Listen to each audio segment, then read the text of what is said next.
Truth number 5. Grindelwald was never successfully killed by Voldemort. He is returning to power, and he seeks the Deathly Hallows. We must stop him from succeeding. We know from the good books that Voldemort visits Grindelwald in the High Tower where he's kept prisoner in order to get information about the Elder Wand. As documented at this time, Voldemort casts the killing curse. Grindelwald's body lifts up and falls back down on his bed, lifeless. From this we know that Voldemort has killed Grindelwald. However, there is a discrepancy between the good book and the historical reenactment in Deathly Hallows Part 1. In the Deathly Hallows Part 1, Voldemort simply questions him. Grindelwald replies, "The Elder Wand lies with him, of course, Dumbledore, buried in the earth." And Voldemort simply flies angrily out of the tower. We have to wonder why JK Rowling chose this discrepancy, because in general, historical reenactments tend to overemphasize events for dramatic effect, while, in the written word, the message is far more subtle.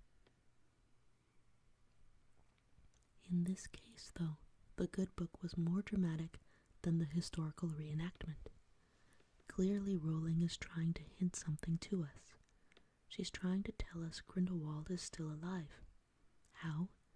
Because he has a horcrux. Think about it. Grindelwald killed so many people during his reign of terror that surely one of them was sacrificed to make a horcrux. And so Voldemort's killing curse is what set him free from his body to regenerate elsewhere outside the tower. Voldemort didn't realize it at the time, but he helped Grindelwald escape the tower.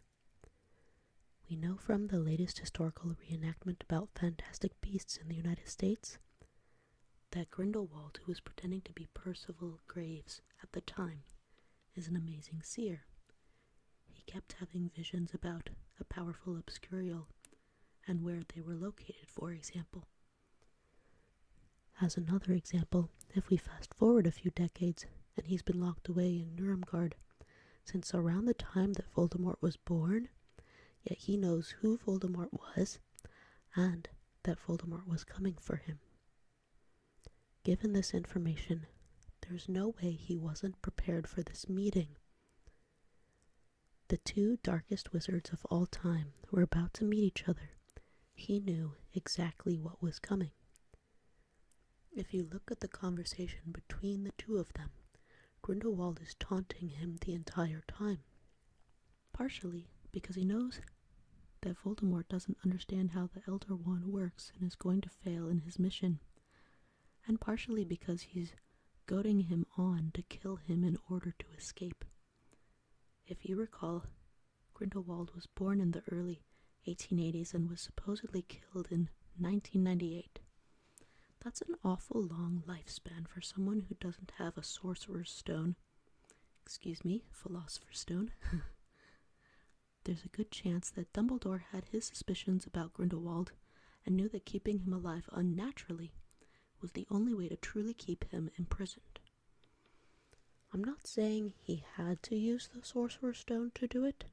There are other ways, but we do know he had access to it for almost the entire time Grindelwald was imprisoned. It also explains why Dumbledore didn't allow books on Horcruxes at Hogwarts and why he figured out so quickly that Voldemort had created at least one Horcrux. A fellow watcher has given evidence that Grindelwald's Horcrux is, in fact, Grindelwald as Graves' Deathly Hallows necklace, which he hands to Credence for safekeeping. She also points out that his enigmatic quote at the end, "Will we die just a little?" takes on a whole new meaning when we know that he has a Horcrux. I've provided the link to the video down below for the full and compelling explanation of how we know that this necklace is Grindelwald's Horcrux. A final piece of evidence we have that Grindelwald lives is simply the fact that Rowling found the need to create the historical documentaries of the Fantastic Beasts inside 1920s America, and that she included a Grindelwald reveal near the end of that. It can only be that she feels it is very timely to warn us about the dangers of Grindelwald without breaking the statute of secrecy by couching these documentaries in a veneer of fantasy. But to be clear, she means to warn us literally about Grindelwald and his specific history repeating, rather than just giving an abstract warning about the general idea that evil could again rise to power.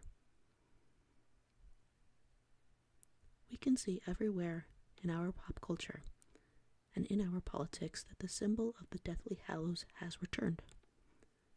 Sometimes the symbol is blatant, and sometimes it is more hidden. This is, again, more evidence that Grindelwald is here, that he has followers, and that he and his followers are sending messages to each other.